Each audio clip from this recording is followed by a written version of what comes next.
Every day, your dog waits for the same small moments, which most owners never give them. Number 9. The 10-second ritual that rewires your bond. Every dog parent talks to their dog constantly. Commands, praise, baby talk. But there's something surprising that military researchers discovered. They noticed that there were specific handlers whose dogs showed 40% less cortisol during deployment. Now, those handlers weren't doing anything special with training or exercise. The only thing they all were doing was silent eye contact throughout the day. Just 10 to 15 seconds of soft attention with 0 commands. The amygdala in your dog's brain, that ancient fear center, actually calms down during this wordless exchange. Staring threatens them, but this gentle acknowledgement floods their system with oxytocin within seconds. And here's where it gets interesting. Number 8. The forgotten zones. Most owners pet the same 3 spots: head, back, belly. Meanwhile, canine massage therapists keep seeing the same pattern in every dog they treat. There are areas carrying chronic tension that nobody ever touches. Between your dog's toes, knots of stress build up daily. Dogs instinctively spread their toes when anxious, creating micro tears in the connective tissue. 30 seconds of gentle massage there does something remarkable. The sensation travels through nerve pathways we've only recently mapped. But the real goldmine sits right where their front legs connect to their chest. Dogs physically cannot scratch this spot themselves. Behavioral studies from UC Davis tracked dogs receiving daily chest massages for 8 weeks. The results shocked everyone. These dogs didn't just feel better, they started carrying themselves differently in public. Number 7. The power move nobody talks about. Dogs living in human homes make approximately 0 real choices per day. We decide when they eat, where they sleep, when they pee. And here's what happens to animals who never get to choose. European researchers studying working dogs made an accidental discovery. Some handlers were inconsistent. Occasionally, their dogs would ignore a command, and the handler would just shrug and move on. Now, this kind of thing sounds like something to be frowned upon, right? But it actually turned out that these imperfectly trained dogs outperformed the perfectly obedient ones in problem-solving tests. And what's more, they showed stronger bonds with their handlers. Once a day, offer something optional. Hold out the leash. If they don't come immediately, put it away for 5 minutes. No disappointment, no reaction. Some days they'll refuse just to test if the choice is real. Their brain creates new neural pathways when they realize they have genuine agency. Number 6. The brain game hiding in plain sight. Your dog's brain doesn't stop working when you're busy. It just idles. While you're cooking dinner or answering emails, their brain enters something like a screensaver mode. But a 2-minute activity can flip the switch and light up more brain regions than an hour-long walk. And most owners have never tried it. Here's how. Take 1 piece of their regular kibble, not a treat, but their usual food. That matters because regular food activates the brain's seeking system differently than high-reward treats. Now hide it somewhere unusual, behind a chair leg, under a pillow, or just out of sight. Let them find it. This tiny game does something remarkable. The Family Dog Project in Budapest studied dogs who played daily food hiding games like this. Those dogs retained cognitive function nearly 3 years longer than dogs who didn't. Why? Well, because this kind of food search doesn't just trigger movement, it grows the brain. Specifically, the hippocampus. The area tied to both emotional regulation and spatial memory forms new neural connections when dogs navigate and sniff out regular food. And the challenge matters. Start easy, but gradually increase difficulty so they have to think, sniff, and remember. You're not just entertaining your dog, you're actively shaping their aging brain. Number 5. The matching technique. You come home exhausted. Your dog's bouncing off the walls, and every instinct tells you to calm them down right away. But there's a surprising strategy that works far better. and it starts with doing the opposite. Ethologists studying free-living village dogs, the most genetically natural dogs on Earth, noticed something we've forgotten in modern homes. Before one dog tries to change another's energy, they match it first. That means when your dog is hyped up, you meet them at their level for just 20 seconds. Jump, greet, engage, then slowly guide them toward calm. The moment of synchronizing does something remarkable inside their brain. Specifically, it strengthens a part of the brain called the anterior cingulate cortex, a region responsible for emotional flexibility. And the effects are real. Dogs whose humans match before redirecting show 50% less reactivity to sudden environmental changes. They learn that emotions aren't dangerous and that transitions are safe. It works both ways too. If your dog is quiet and resting and you want to engage them in play or training, don't jolt them with sudden energy. Start where they are, then build up together. This principle extends far beyond just energy levels. Number 4. The controlled chaos method. Dogs thrive on routine, yet their wild ancestors encountered randomness daily. Prey at different times, weather shifts, pack dynamics changing. Now, modern pets live in such rigid schedules their adaptability muscles have just, atrophied. So, veterinary behaviorists currently recommend structured variation. Change one tiny thing about a routine activity each day. Feed dinner 3 minutes early. Take a different route for the last 30 seconds of your walk. Use a different bowl. Keep 95% consistent, while the 5% variation prevents rigidity. MRI studies show this activates the same brain regions as environmental enrichment in zoo animals. Dogs practicing structured variation handle real disruptions like moving homes with far less distress. The key lies in making variations small enough to feel safe, but noticeable enough to require adaptation. And speaking of adaptation, number 3, the purpose problem. Search and rescue dogs show lower baseline cortisol than pet dogs, despite facing constant challenges. And this has nothing to do with activity level. Working dogs have something most pets desperately lack, a sense of being necessary. Your dog doesn't need to save lives, but they need to feel essential to your daily routine. Pick one household task they own completely. Carrying mail from door to kitchen. Checking each room before bed. One border collie learned to put shoes by the door each morning and started waking up with visible anticipation. Brain scans reveal increased grey matter in regions associated with satisfaction and self-concept.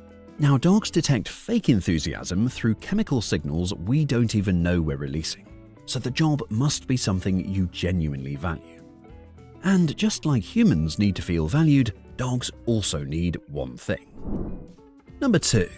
The consent game. We assume dogs always want affection, but shelter dog research revealed even affection-seeking dogs only want touch about 60% of the times we offer it. The rest is pure politeness, slowly building invisible stress. Pet your dog for 3 seconds, then stop completely. Remove your hand entirely. If they nudge, lean, or paw for more within 2 seconds, continue. If they don't actively request more, they were being polite. Dogs have touch budgets, just like humans have social energy. When you only pet them upon active request, the trust explosion becomes visible within days. Threshold anxiety decreases. Previously distant dogs become Velcro dogs once they realize all touch is consensual. They start communicating more clearly in every area of life, especially at this specific time of the day. Number 1. The chemical message. In the quiet moment before bed, your dog may curl up nearby, breathing softly, head tilted just so. To you, it feels like peace. But something deeper is happening.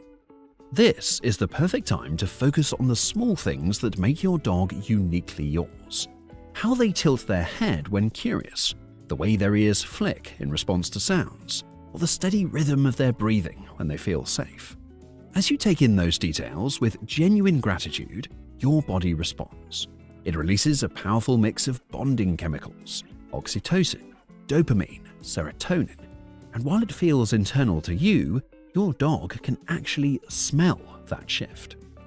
Now, in 2019, researchers confirmed that dogs have specialized chemoreceptors capable of detecting subtle emotional changes in humans. When you're truly feeling love, not just saying it, they sense it. Not metaphorically, literally. And that has real neurological impact. Brain imaging shows that when a dog picks up on these chemicals from their bonded person, it activates their default mode network, the region linked to memory, self-awareness, and identity. In other words, your dog isn't just relaxing by your side, they're absorbing your emotional presence. What if your dog has been expressing genuine gratitude to you in ways so subtle you've been missing them completely? Recent neuroscience research suggests that canine appreciation runs deeper than we ever realized, and the quietest gestures might actually be the most meaningful ones. Your dog might be thanking you dozens of times each day. You just haven't known what to look for. Until now. Number 1. The soft gaze of gratitude. You catch your dog looking at you from across the room. There's something different about their gaze. It's not the intense stare they give when begging for treats or the alert watch when anticipating a walk. Instead, their eyes appear relaxed, slightly droopy, with a soft focus that doesn't demand anything. Most dog parents mistake this for boredom or sleepiness, but neuroscientists at Emory University have discovered something remarkable about this particular gaze. Using specialized MRI imaging, researchers found that when dogs give this specific soft gaze, their brain's reward centers activate in patterns remarkably similar to those observed in humans experiencing gratitude. This eye expression, which researchers call the gratitude gaze, typically lasts only 2 to 3 seconds and involves a momentary softening around the eyes. The dog will make gentle eye contact with you before looking away contentedly. It's dramatically different from the wide-eyed, intense stare of excitement or the averted gaze of submission. What makes this discovery so fascinating is the timing. Dogs typically display this soft gaze within 30 minutes after you've done something meaningful for them. Whether it's providing a meal, returning home, or offering comfort during a stressful situation. It's not a request for more, it's a quiet acknowledgement of what you've already given.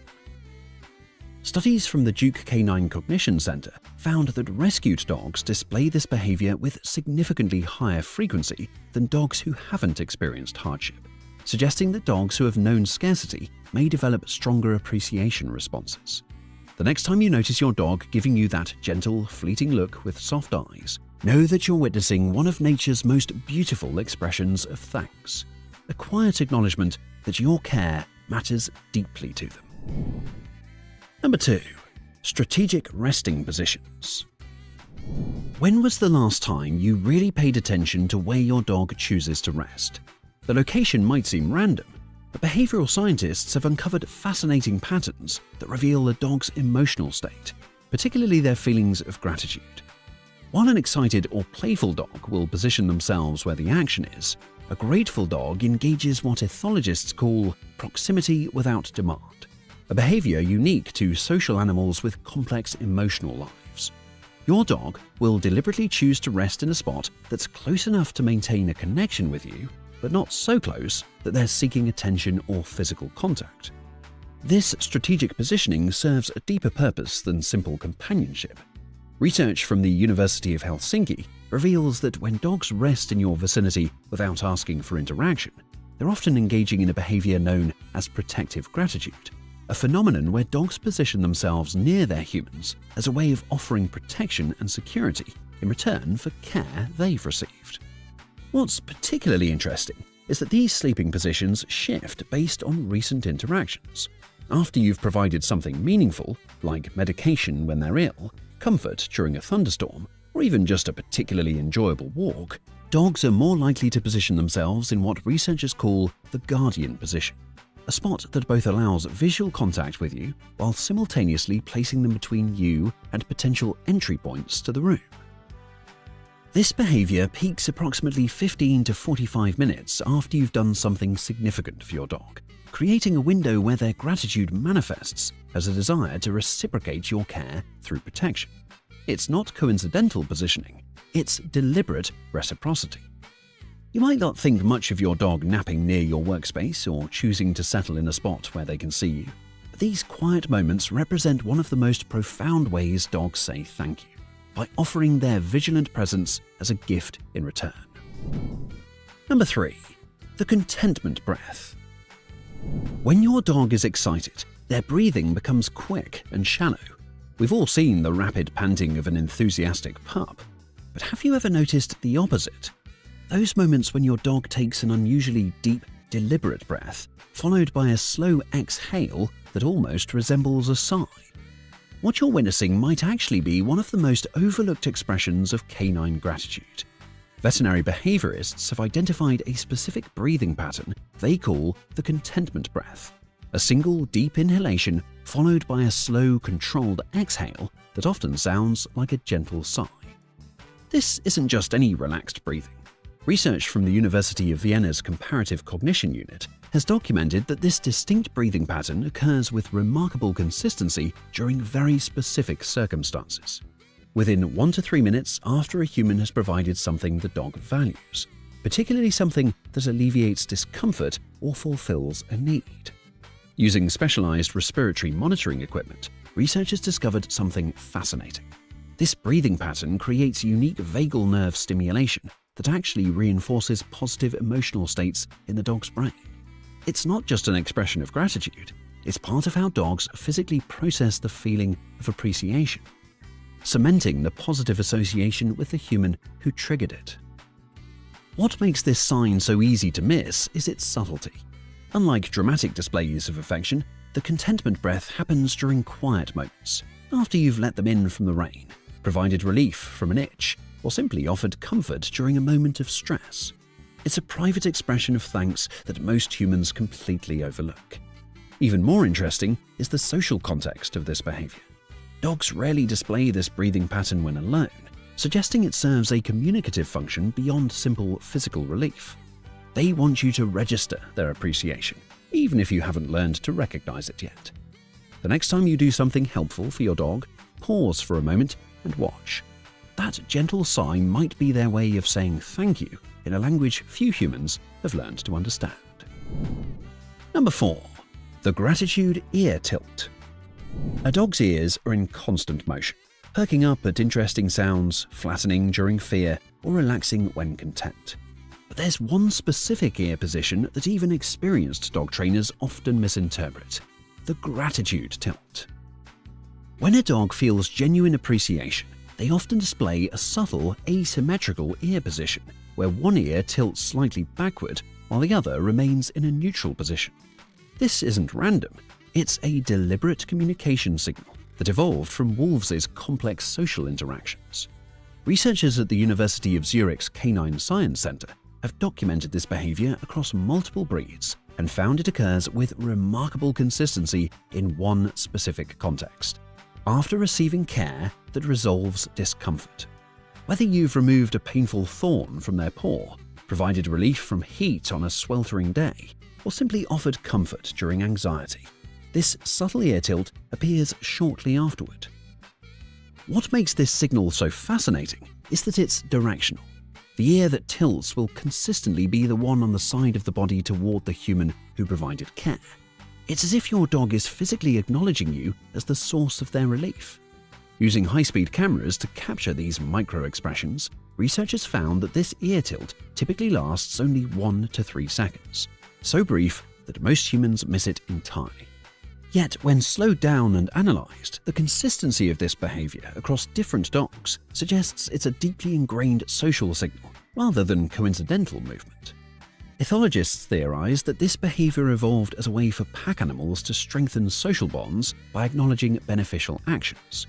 While wolves use this signal primarily with family members, dogs have adapted it specifically for human interaction, suggesting they view us as significant social partners deserving of appreciation signals. The ear tilt isn't just a reflex, it's a deliberate social acknowledgement that your dog gives specifically to the person who helped them. Next time you assist your dog with something that brings them comfort, watch their ears carefully in the moments that follow. That subtle tilt might be their way of saying, "I noticed what you did, and I'm grateful." Number 5. The Midnight Guardian Vigil. Have you ever woken up briefly in the middle of the night to find your dog awake and watching over you? Most people assume their dog just happened to wake up at the same time or was responding to a noise. But this nighttime vigilance might actually be one of the most profound expressions of canine gratitude, what behaviorists call the guardian vigil. Research from the Max Planck Institute for Evolutionary Anthropology has documented a fascinating pattern.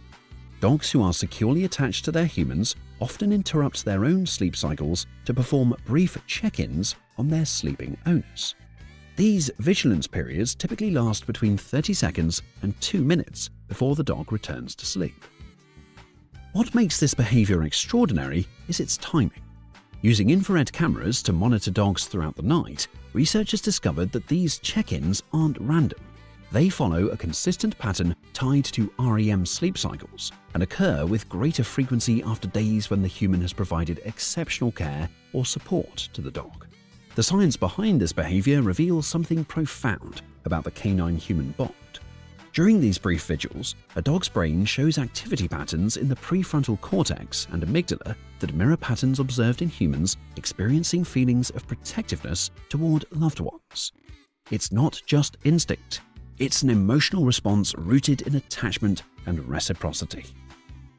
This midnight gratitude ritual represents one of the most selfless expressions of canine appreciation. The dog interrupts their own rest not to receive anything from you, but to provide momentary protection during your most vulnerable state. It's their way of reciprocating care, offering vigilance when you cannot provide it for yourself. What makes this behavior so easy to miss is that it happens when we're mostly unconscious. Only people who briefly wake during these moments ever witness this quiet expression of devotion. Your dog may have been performing this ritual for years without you ever realizing it. Next time you unexpectedly wake in the night to find your dog's eyes gently watching over you, understand that you're witnessing one of the most profound expressions of canine gratitude. Most dogs can emotionally suffer if left alone for too long. Now that's not ideal given the whole "some of us have to go to work every day" thing.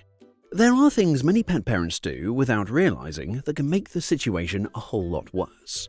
And if you want to avoid breaking your dog's heart when you step out, there are a few things you'll want to avoid.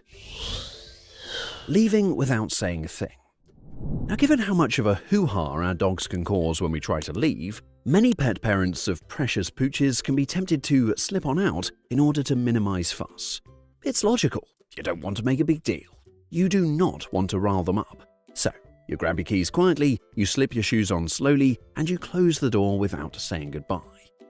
But put yourself in their paws for a moment. Imagine if you were with someone you cared about, and then suddenly, bam, they were gone without warning, vanished into thin air. Nobody likes to be ghosted. This is what some people unintentionally do to their dogs, and that abrupt absence can trigger some sort of stress response that you would feel if a person did it to you. This is especially true in dogs that are sensitive to routine and proximity, which is, to be frank, most of them. The author of the brilliant book, The Other End of the Leash, and expert animal behaviorist Dr. Patricia McConnell, has written about how dogs rely on clear social signals in order to make sense of transitions. Rituals like saying goodbye help them understand what is happening, even if they are not the biggest fan of what's going down. So, if this crucial piece of the departure routine is missing, it can actually increase anxiety rather than alleviate it, and even delay their ability to settle after you're gone. While not saying goodbye may make it easier for you, because you don't want to see them get upset and whine, the awkward truth is, it actually makes it harder for them. So never just duck out. Make saying goodbye, even in a gentle and straightforward way, part of your leaving the house routine each and every time. And that routine should never change. Changing the leaving routine. Because dogs love routines more than Scooby-Doo loves Scooby Snacks. And research from Dr. Daniel Mills, professor of veterinary behavioral medicine at the University of Lincoln, shows that dogs use routines to feel safe. Your whole goodbye ritual is one such routine, and disruptions to those patterns without clear emotional support can cause an uptick in separation-related behaviors, such as barking, pacing, drooling, or destructive chewing. And it's worth assuming you don't want destructive chewing. So, where possible, stick to the same routine each and every morning. Let them get used to it, like a rhythm. Let them learn each step, like a dance.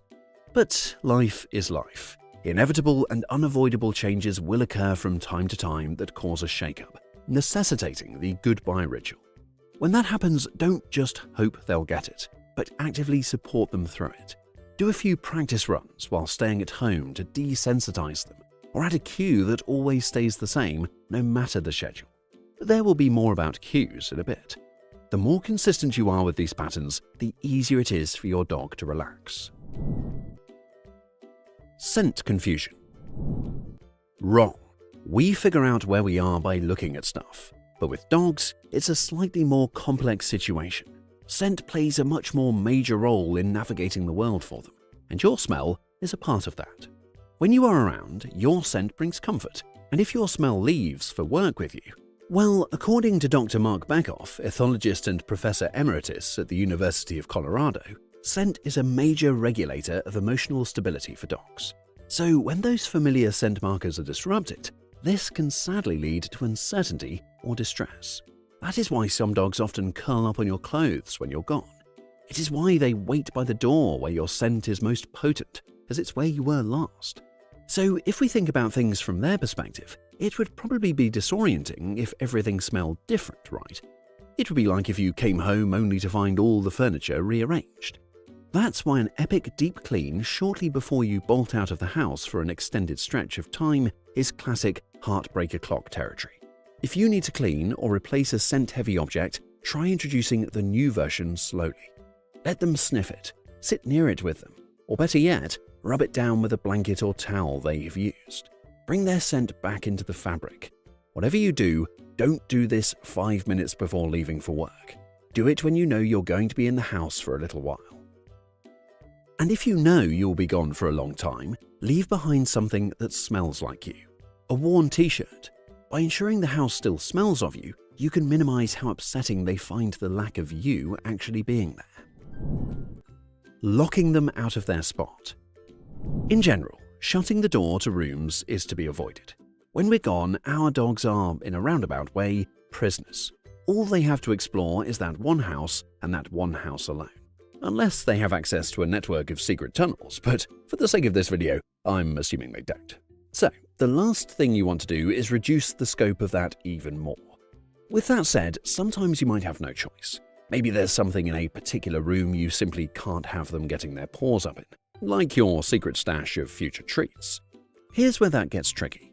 Your dog will have a favorite spot in the house. Now that might sound silly, but I bet when I said it, something came to mind because in your heart, you know it's true.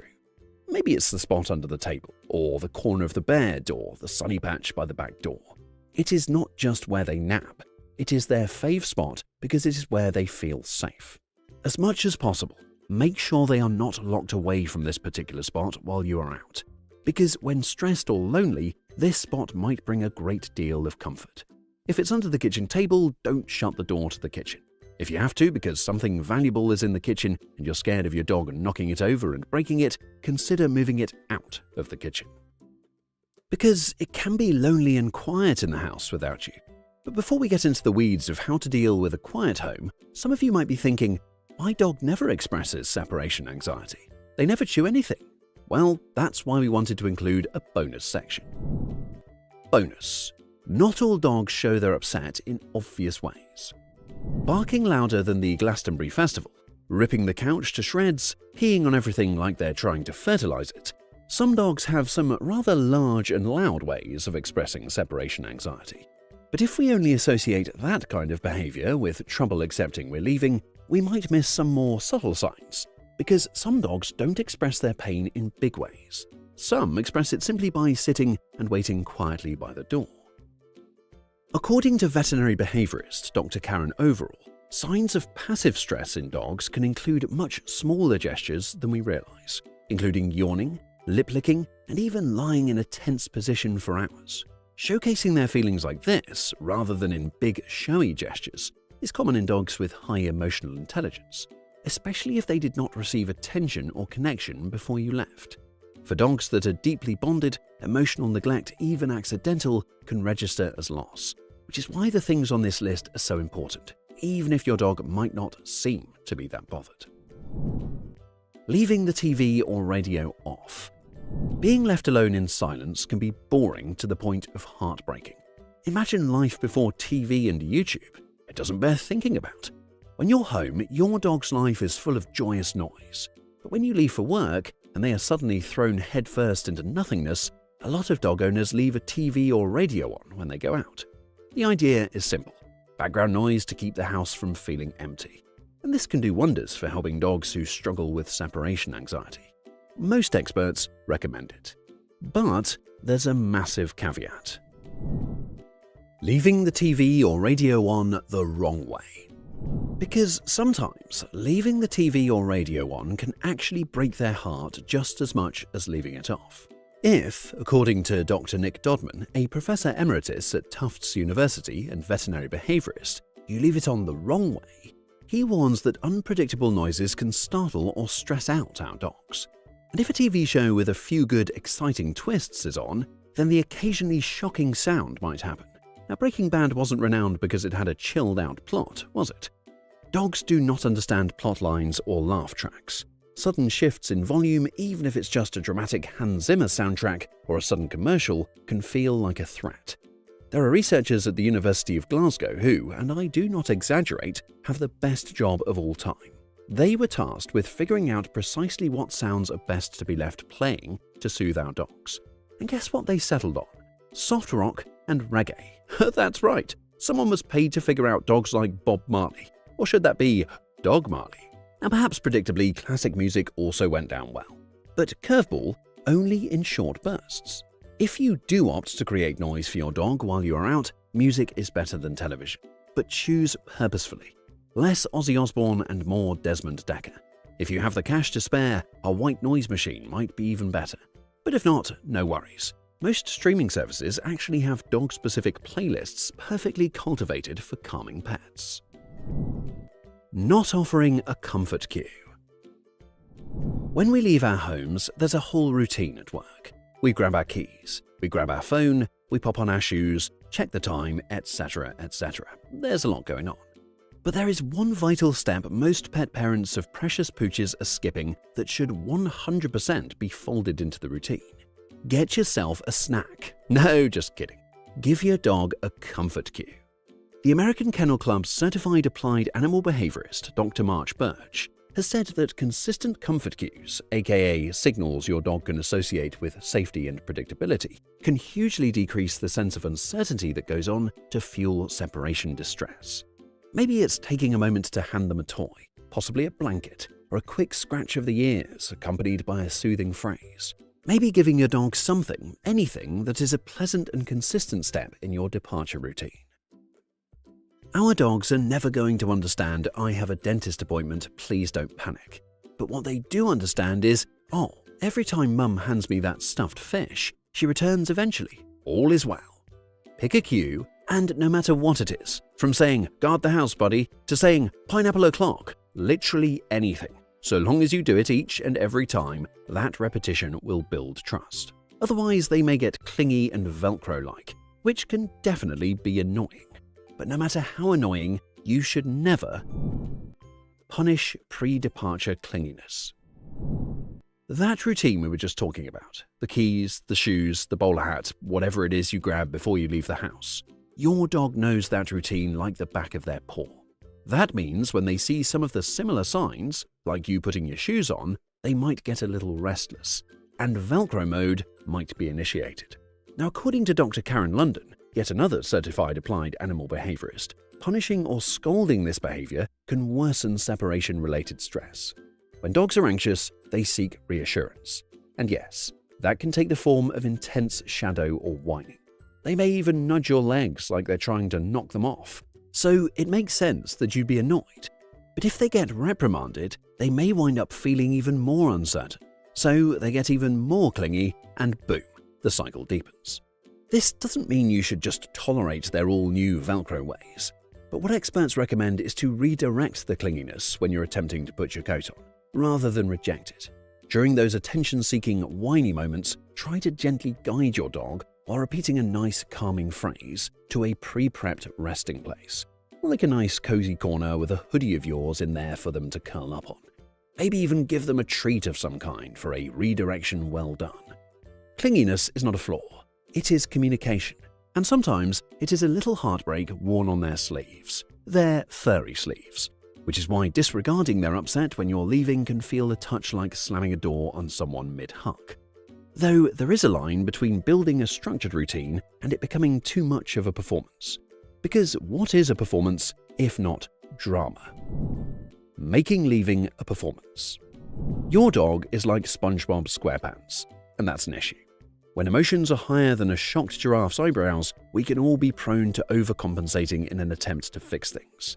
Yes, it's essential to include a little moment of attention for your dog in your departure routine, but it can be easy to get carried away and go full all-star musical when a more subtle two-hander one-act play is what's apt. But they're upset, so we go overboard to lift them up. We say goodbye 5 times, we cry for a little, and we turn it into an epic event. The farewell becomes as dramatic as it can. So our dogs are like SpongeBob, because they absorb things, especially emotions. And if you treat your departure like a tragedy, they will come to mimic those feelings. And your dog, being the empathic sponge that they are, absorbs all of it. Suddenly, your leaving feels like a tragedy. Dr. Laura Hogg says dogs are expert readers of body language and vocal tone, and she knows what she's talking about because she's a veterinary behaviorist. That's why what you do is more important than what you say. So yes, use the same routine, pepper in something nice for them, but still keep your exits low-key and chill. The less fuss you make, the less emotional load your dog has to carry. A good tone to aim for is the tone of brushing your teeth. Predictable, boring, and nothing to worry about. Ignoring the re-entry. Now, ensuring your dog's heart doesn't break during your absence is not just about what you do before you leave, but how you handle coming back. It's been a long, hard day out there in the big bad world, and you finally come home after leaving your poor, precious pooch alone for a whole day. You're thinking about dinner, your emails, and that meeting that ran long. But your dog doesn't know anything about any of that, no matter how hard you try to explain. So they go into gravity-defying zoomies mode, bouncing around like you've won the lottery and plan to spend every penny on them. But your focus is on the thoughts spinning around in your head or the groceries in your hands. It's hard to find the time to give them the big "hello, buddy" that they deserve. Earlier, we were talking about the importance of cues to let your dog know that you'll be back. Well, coming home is like the finale to the story you set up as you were leaving. And if Game of Thrones taught us anything, it's that if finales aren't perfect, people get mad. The emotional arc you established with that leaving cue is not fully resolved if you do not acknowledge the moment you come. Much of this is due to the unique way dogs perceive time compared to humans. In her book, Inside of a Dog, the cognitive scientist, Dr. Alexandra Horowitz, describes it as experiencing time and events through sensory and emotional continuity. You do not need to throw a party, but just a quick hello to let them know you miss them too does wonders. And that's far from the only important thing about how you handle coming home. Skipping decompression time after you return. Separation activates stress hormones like cortisol. When you come back home, your dog's system is still elevated. Giving them a hello or a good old-fashioned scratch behind the ears does wonders. But they need more than that. Your dog may need a full-blown decompression session to get that cortisol back down to a nice, stable baseline. Not just mentally, but emotionally. Behaviorist Dr. Lisa Radosta explains that reconnection time should be deliberate for this exact reason. Suppose you can take a moment to turn your return into a mini ritual, just like your exit. There's no need for it to be a huge blowout party, unless you want to, of course. But just sitting with them for a moment, letting them sniff you, and rediscovering your scent. Some dogs do not just need to know you are back, they need to feel it. So, scientists have found that just a few simple words, said the right way, can make your dog feel loved instantly. But here's the catch. Most owners don't realize how much how they say it matters, and their dogs can tell. Number 1. The sound that rewires their memory. There's one word that activates your dog's memory and emotion centers more strongly than most others. Researchers at Emory University put dogs in MRI machines and played recordings of different words. The dogs' brains showed the strongest emotional response to their own name, but only when spoken without any expectation attached. Consider how often a dog hears their name tied to a command. Bailey, come. Bailey, down. Bailey, no. Their brain categorizes this as task mode. But something magical happens when they hear their name with warmth but no request attached. Just Bailey, acknowledging them while they're resting across the room. Dr. Gregory Burns found that dogs' brains actually distinguish between their name said functionally versus affectionately. The affectionate version triggers the same neural pathway that activates when they see their owner after a separation. Pure recognition without obligation. The difference shows in their body language within seconds. Their ears soften, their breathing changes, their muscles release tension they didn't know they were holding. Some dogs will even sigh, that deep, contentful exhale that means they feel seen. Not needed, not wanted for something, just seen. Now, many households go days with every name usage being functional. The dog adapts, learning their name means work. Then, one quiet moment, the human says their name for no reason at all, and you can actually watch their confusion transform into contentment. Something clicks in their emotional center. They feel acknowledged without having to do anything to earn it. Number 2. Listen for their breathing change. Dogs process praise in two sides of their brain, and both need to match for it to truly sink in. The University of Sussex revealed that dogs process the words themselves in their left hemisphere while processing the emotion behind them in the right hemisphere. When both sides align, something powerful happens. But here's what caught scientists off guard. Dogs respond more strongly to imperfect but genuine praise than perfect but routine phrases. Watch your dog's breathing the next time you praise them. Genuine praise makes them breathe differently, deeper, slower, more relaxed. Their whole body settles into the words. But routine praise, even if the words are right, keeps their breathing shallow and quick.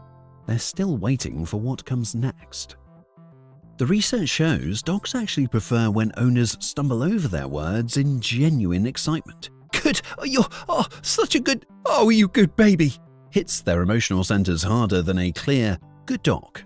These verbal stumbles happen when humans feel genuine overflow of affection. The message becomes clear. The praise came straight from emotion, not habit. Dr. Victoria Radcliffe, who led the study, made another discovery. Dogs show stronger emotional responses to praise words they hear less frequently, but in highly emotional contexts. If perfect only comes out when you're genuinely amazed by them, it carries more weight than good dog said 50 times a day. Rarity combined with authentic emotion creates the most powerful impact. Number 3. The nighttime signal that changes everything. Scientists at the Hungarian Academy of Sciences discovered that specific words before sleep completely alter how dogs' brains function throughout the night. Dogs who heard closure phrases, simple words like okay or all right, said with a descending tone, showed 40% more deep sleep phases. Their REM cycles lengthened, their cortisol levels dropped more significantly. But the discovery went deeper. These weren't commands or trained cues. The dogs' brains were responding to something more fundamental, the signal that vigilance could end. In nature, pack activities have clear conclusions. The hunt ends, the pack settles, everyone understands the transition. But modern homes create endless ambiguity. Is the day over? Might something still happen? Dr. Anna Chris tracked dogs whose owners provided consistent closure words versus those who simply turned off the lights and went to bed. The difference was striking. Dogs with closure cues woke fewer times during the night, showed less restlessness, and most remarkably, displayed improving learning retention from the day's training sessions. Their brains showed stronger signs of memory consolidation during rest. The word itself matters less than its consistent use. Some families use all done, others bedtime, some simply okay, with that specific downward tone that signals finality. The dog's brain begins to use this as permission to fully disengage their alertness system.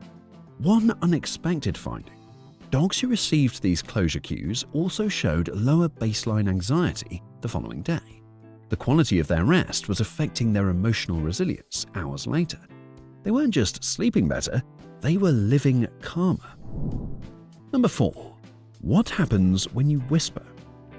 Volume carries meaning that goes far beyond simple auditory processing. Dogs' brains categorize whispered communication completely differently than normal speech. The University of Vienna documented how dogs' pupils dilate when processing whispers, but not in the way you'd expect. Rather than straining to hear, their pupils showed patterns associated with emotional bonding. Whispered words were hitting emotional centers that normal volume couldn't reach. Think about when whispers naturally occur between mammals. Mothers whisper to young. Pack members whisper during rest. Whispers signal safety, intimacy, and the absence of threat. Your dog's instincts recognize this kind of sound as deeply familiar and safe. But context changes everything. A whisper during play confuses them. Their arousal is high, but your volume is low.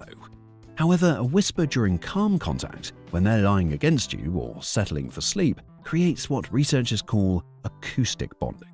The soft sounds mirror their own state, creating synchrony between you. Some dogs will actually move closer when their human begins whispering. Not because they can't hear, their hearing far exceeds ours. They move closer because whispers mean emotional availability. The human has shifted into an intimate communication mode that dogs instinctively understand means connection is being offered. The most powerful whispered phrase might be the simplest, just their name, whispered while they're resting against you. No praise attached, no request following, just the softness of their identity in your quiet voice. Watch their tail. Often, it will do that single, slow wag that means contentment rather than excitement. Number 5. When mistakes say more than words. Scientists studying dog-human communication made an unexpected discovery. Verbal errors communicate love more effectively than perfect speech. Dr. Julianne Kaminski from the University of Portsmouth documented what she calls effort display. When humans fumble for words, restart sentences, or trail off mid-thought while talking to their dogs, the dog's emotional engagement actually increases. Perfect speech sounds automatic. Imperfect speech shows effort. Watch a dog when their human struggles to express something to them. "You're such a... I don't even know, you're just so..." The dog's attention intensifies. Their head might tilt, their eyes soften. They recognize the human is working to communicate something important enough to struggle for. This may be why dogs often seem most engaged during our rambling talks with them. When we tell them about our day in broken thoughts, when we explain things they couldn't possibly understand, but we need to say anyway. The content doesn't matter. The effort does. Brain scans show dogs processing this struggling speech in regions associated with bonding rather than just language comprehension. Every pause where humans search for words, every restart to better explain, these aren't communication failures. The attempt itself carries the message. You matter enough for me to try. Some feelings don't need words at all. Your dog already understands. That moment when you look at your dog and start to speak but can't find the words big enough for what you feel. You just make a sound, maybe touch them, then fall silent. They understand perfectly. Most dogs are loved, but not all of them are truly thriving. But they don't say it with words, they show it through specific habits. If yours does, it's a clear sign you're giving your dog the best life possible. They do the full body wiggle, not just a tail wag. Now, tail wags matter. It is perhaps one of the most important ways a dog lets us know they're happy. Certainly the most iconic. Well, with that said, it doesn't always mean happiness, but we'll get to that. When it comes to expressing joy in the world of dog body language, a wagging tail is naught but a subtle smirk, and we are looking for the dog equivalent of a great big grin. And thankfully, we know what that is. That would be the full body wiggle. If you are lucky and you have a dog who feels levels of happiness so intense they are basically SpongeBob SquarePants, you will have seen this when you come home from a long day of work and your dog decides to wibble and wobble their body like a plate of jello being battered from either side by twin wind turbines. Yes, they're excited, but it is so much more than that. It's raw and unfiltered joy. Only the best of the best pet parents to precious pooches give their dog a life that leads to body wiggles. Now, as I touched upon a moment ago, according to canine behaviorist Dr. Stanley Coren, the author of How to Speak Dog, a tail wag doesn't always mean happiness. It is a complex physical act with 1,000,000,002 possible interpretations. A tail wag simply means they're feeling something, and that something might be happiness, which is why you can't fully trust that your dog is a happy camper. But there's one, and one only interpretation for a great big body wiggle. It's what Dr. Coren likes to call social joy, meaning your dog is feeling so good they simply can't keep it in their body, so it bursts out in wiggles. It's basically the exact same thing as being so happy you start dancing. Frequency and context matter more than the wag itself, but a dog who feels loved every single day, well, that's when the wiggles and wobbles become regular. So regular, in fact, that they might feel the need to thank you. They bring you random gifts. No, not ones you want. A sock, a leaf, a squeaky toy that looks like it's been through some wars. Your dog brings it, drops it at your feet, and looks proud like they've just solved world peace. Behold, human, bear witness to this sock that was already yours. It's goofy and adorable. We all know it's one of the ways our dogs initiate play. But it's not just play, it's generosity. According to one research, dogs often bring possessions to their favorite humans not just to initiate a game of fetch, but as a form of social sharing. You know how if you discover a new album that you love, you introduce it to your friends? It's the dog version of that. They want to include you in the things that they love and value. Many experts, including Julianne Jaminski, who worked on that very animal cognition study, believe it is a throwback to when dogs were wild animals who needed to share the resources they had hunted to ensure pack survival. If they feel emotionally bonded to someone, they will treat them like one of the pack, and they're only going to feel bonded with someone if they have a pretty blissful life. As much as you don't need to be handed one of your old socks like it's meat you need to survive, it's a sign your dog has reached peak bliss. But if they are truly up to their snout in joy, it even affects how they sleep. They sleep belly up, dead center on the floor. Now, dogs love to sleep, and you'd think they were professional catwalk models with the amount of poses they have for sleeping in. There's enough sleep poses that I could make a whole video listing just half of them, and maybe one day I will. But there's one sleep pose only those of us with the happiest of dogs in our homes have seen. I like to call it, and I admit the name makes it sound worse than it is, the crime scene pose. Paws in the air, mouth half open, snoring like a small motorbike. It's peak adorbs, but it is actually a major behavioral milestone. As published in Applied Animal Behavior Science, researchers feel that, and I'm inclined to agree with them here, that sleeping belly up is one of the most vulnerable positions for a canine. Due to, basic biology. A dog's belly is where an awful lot of their most vital organs are kept. And no, I don't mean musical instruments. So, if they are worried about who they live with, they're more likely to sleep in a position that will protect their stomach. So, if they're upturned like this, it means you've created a home that feels safe. But even though they know the house is safe, they may still feel the need to check that you are okay. They check on you, even when nothing's happening. We've all got that one friend who asks us, "Are you okay?" so much and so often that even though you were totally fine when they started asking, now you're not. Purely because them checking in on you so much annoyed you. When they have the happiest of homes, a place where they feel safer than jewels in a bank vault, some dogs can become a little like this. There you are, scrolling your phone, when you suddenly spot your dog quietly watching you from the other end of the room with the intensity of a middle-aged dad watching the most important football of the year. It's not random. That glance means more than a lot of pet parents think. There was another study also published in Animal Cognition, but a year later in 2019. Now in this study, researchers found that the happiest of dogs experience something they, by which I mean the researchers, not the dogs, called referential monitoring. Essentially, this is just a sciencey phrase meaning that the dogs check in with their humans even when no command has been dished out, because their dynamic with their owner is about more than obedience. It's about genuine social connection. There are literally no other animals who consistently do this with humans outside of stressful situations. Not even wolves raised by humans do it. Not even, as much as I adore them, just as much as I adore dogs, cats. Do cats engage in something similar to referential monitoring? Yes. But is it in the same consistent or socially motivated way that dogs do? No. Dogs were specifically bred over tens of thousands of years to attend to human cues. Cats, on the other hand, are totally capable of reading human cues. But most cats don't typically check in the way dogs do.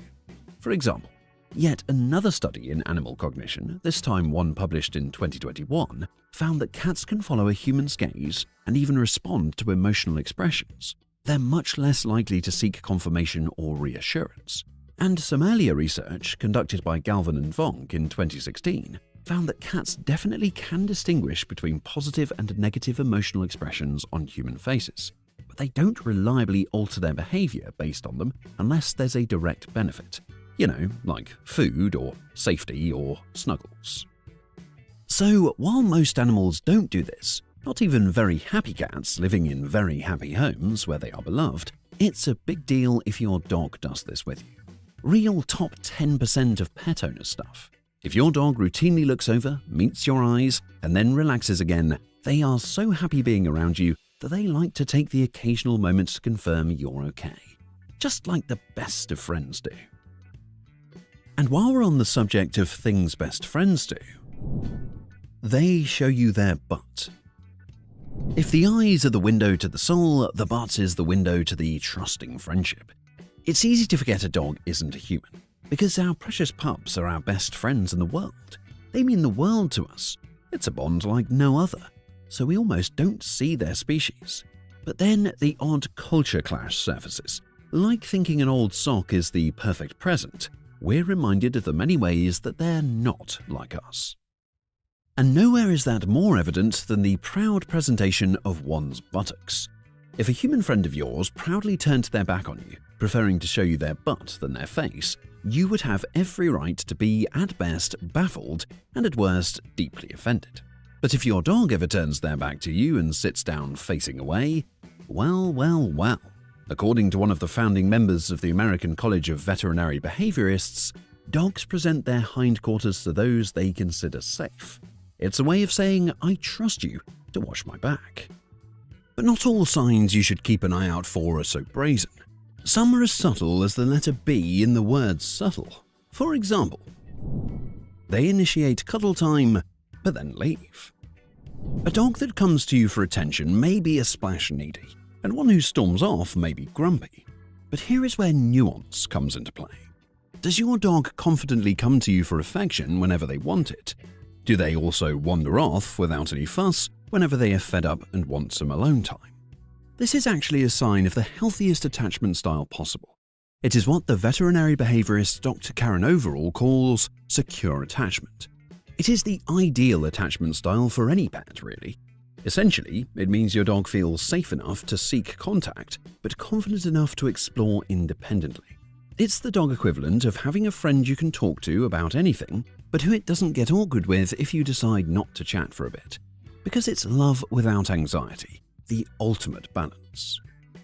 So, next time your dog curls up next to you for 10 minutes, sighs deeply, and then wanders off to nap elsewhere, don't feel rejected.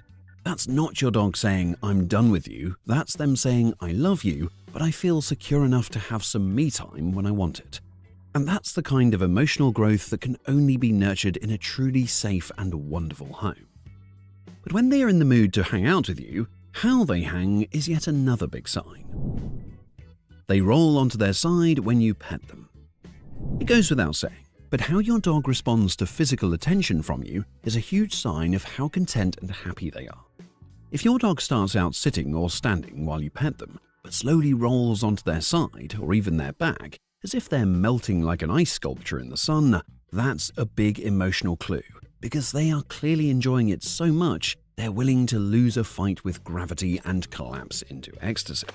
In her book, The Other End of the Leash, Dr. Patricia McConnell writes about how the side roll is one of the most significant gestures of surrender and relaxation in canine behavior, because it only occurs when their trust in you outweighs their natural vigilance, which would keep them up on their feet, ready to pounce into action.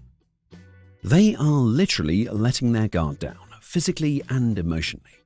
But there's a sign of respect even bigger than that, if you can believe it. They listen to you, even when you don't say anything.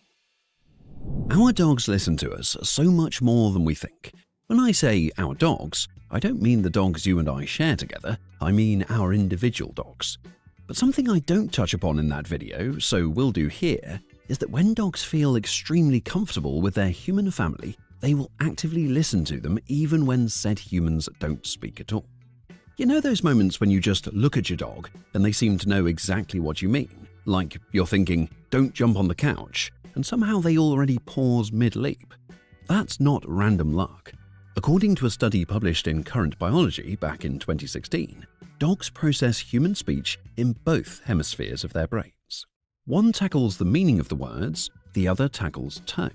And want to know the kicker, the cherry on the cake? When researchers played nonsense words in a loving tone, dogs' reward centers didn't activate. They only did when both the words and the tone were positive and familiar. In other words, they understand your words and they get your vibe, because they know you better than you know yourself. Training helps, but this level of response reflects relationship quality. No amount of obedience training can achieve this.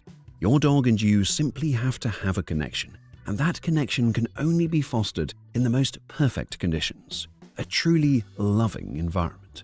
And if you're truly giving them the best life, it will even affect how they eat. They eat slowly around you. Now, I want to define the word slowly, because when I say they eat slowly around you, I don't really mean slowly. What I mean is slow by dog eating standards. Because the relationship between dogs and food is comparable to the one between vacuum cleaners and dirt.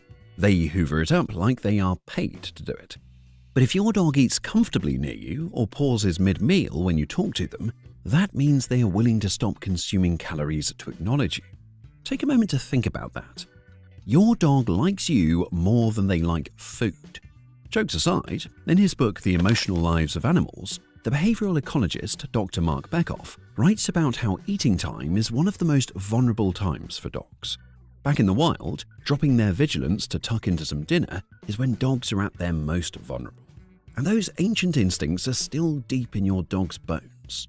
This is why they wolf their kibble down like the world is about to end. It's not just appetite, they're just used to needing to eat fast because they want to return to keeping an eye out, because they need to protect the pack and themselves from any trouble. But if they're willing to eat slowly, well, that means they feel no need to jump into action because your home and you feel safe to them. There are no troublesome goblins to be found, so they can focus on enjoying their dinner in peace and really savor those flavors like it's a tasting menu with a wine flight. But it's not just what goes into their mouths that's a sign they have a great life. It's what comes out of it. Sighing.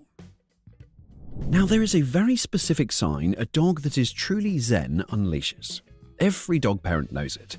That long, deep exhale when your dog lies down beside you and just melts. It's wonderful, adorable, and sometimes, depending on timing, funny. And amazingly, behavioral experts have actually investigated why dogs sigh. I mean, imagine having that job. How do I get that job? In 2018, researchers at the University of Bari Aldo Moro in Italy found that sighing in dogs is linked to something called parasympathetic activation. That's the body's rest and recover mode. Now, to human ears, it can sound like an annoyed huff or even a bored yawn. But no, when your precious pooch treats you to that long exhale, that's their cheeky way of saying, oh man, life's good. I can rest now. And while we're on the subject of things that don't mean what you think they mean, very specific behavior when you leave the house. According to Dr. Karen Overall's Manual of Clinical Behavioral Medicine for Dogs and Cats, that's not quite true. You'd think a dog who loves you would freak out when you leave. But in truth, a dog who's calm when you go is a much bigger compliment, because dogs with secure attachment don't panic when their owners leave. They simply wait calmly because they trust their person will return. Though that doesn't mean they're always calm. The play the mock battle game that they let you win. The next thing I want to mention is the most ancient show of love and trust that there is. Ancient, but powerful. Play. In particular, play fighting. If your dog does that playful crouch, then pounces towards you with a wagging tail, it might seem aggressive. But play fighting is not just one of the most ancient acts of dogs, it's one of the most ancient and emotionally loaded behaviors in canine evolution. Now, it may feel worrying if your dog wants to fight with you. It may feel dangerous, like something might go wrong. Earlier, I was talking about iconic dog expert Mark Beckhoff. In 2001, he wrote some fascinating stuff about how dog play fights actually have way more social rules than you might think. It's not random at all. It's kind of the canine equivalent of professional wrestling. It's scripted, and nobody is actually getting hurt. Researchers found that dogs use what's called meta-communication to ensure nobody gets hurt. Essentially, these are signals and micro-expressions that signal to all involved, hey guys, don't worry, this is just a game. The most famous example of this is the play bow. If they wanted to hurt you, they could. By following those rules when they play fight with you so that you never get hurt, your dog is showing respect and affection. But the truest sign of true love, affection, and safety is that, like you're their little brother and they're playing Smash Bros with you, they let you win. Because playing with you is not about winning. It never was. It's simply about getting to be with you, period. The thing is, and I don't want to freak you out, but hear me out. Your dog could beat you if they wanted. When play fighting, they could hurt you. But they know your limits, and they're respecting them. Because you've made it very, very clear your home is their home. And because of that, they probably want to be closer to you. But how do they express that? Well, check out my next video to find out.